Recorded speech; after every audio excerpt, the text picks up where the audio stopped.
अब चुनाव आ रहे हैं तो ये दल्ले पुकार रहे हैं जो कभी दिल्ली में तो कभी लखनऊ में तो कभी पूर्वांचल में तो कभी वेस्टर्न यूपी में बैठकर आकर कहते हैं कानों में जिस तरह शैतान कहता है, खुसखुस जैसे शैतान करता है। कहेंगे नौजवानों से कि तुम नौजवान हो, जिंदगी मौत का फैसला है। बुजुर्गों से कहेंगे जिंदगी मौत की बात है। अरे आखिर कब तक तुम हमको इसी तरह डराते डराते हमारी जिंदगी को बर्बाद कर दिए। हमारे वोट तो हासिल कर लिए, ना हमको तुम चैन से जीने दे रहे, ना हमारी मौत में भी इज्जत है। अगर हमारी मौत में इज्जत होती तो हमारा बच्चा बैतुल खला में नहीं मरता। अगर नौजवानों की जिंदगी की अहमियत होती तो अल्ताफ बैतुल खला में नहीं मरता। अगर मुसलमान की इज्जत होती, अगर मुसलमान की इज्जत होती तो मौत में भी इज्जत होती, वरना वो फैजान को पुलिस स्टेशन में मार दिया गया। मेरे भाई बताओ तुम कब बेदार हो गए? बेदार आपको होना है। दुनिया बेदार हो चुकी है। उत्तर प्रदेश का हर समाज 25-30 साल पहले बेदार हो चुका है और आप और हम सो रहे हैं। उठो, जागो, जागो। अगर तुम आज नहीं जागोगे तो कब जागोगे? जब शोरे क़यामत होगा। तुम जब जागोगे जब शोरे क़यामत होगा। आज जागो, कल का मुस्तकबिल तुम्हारा होगा। याद रखो इंशाअल्लाह ताला। आपको सिर्फ हिम्मत करना है, अपने फैसलों पर भरोसा रखना है और डरने और घबराने की जरूरत नहीं है आपको।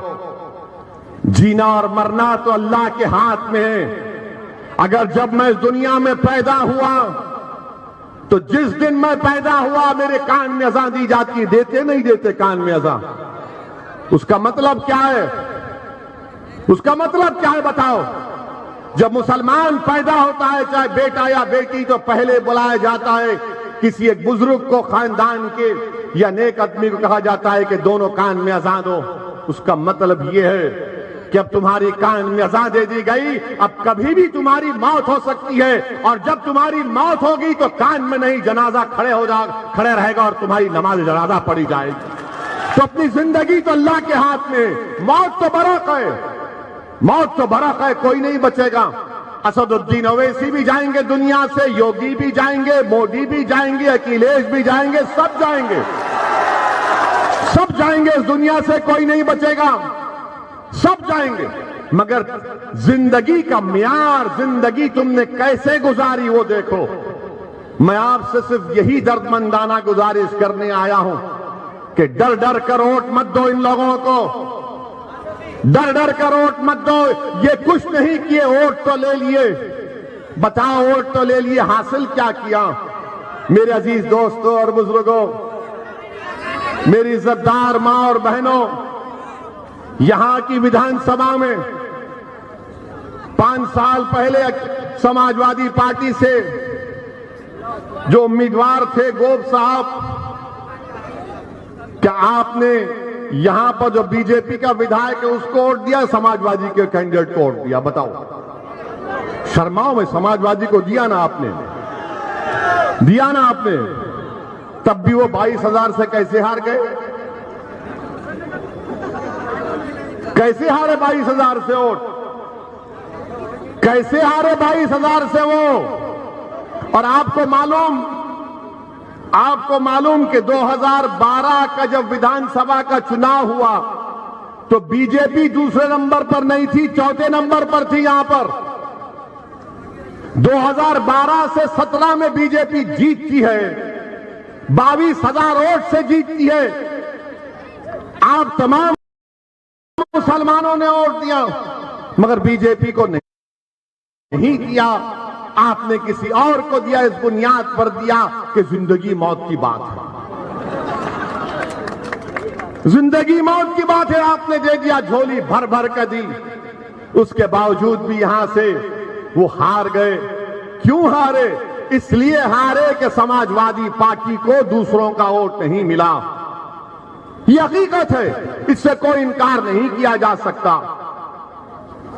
लोकसभा का चुनाव हुआ 2019 का, यहां से बीजेपी के एमपी उम्मीदवार जीत गए 1 लाख वोट से जीते।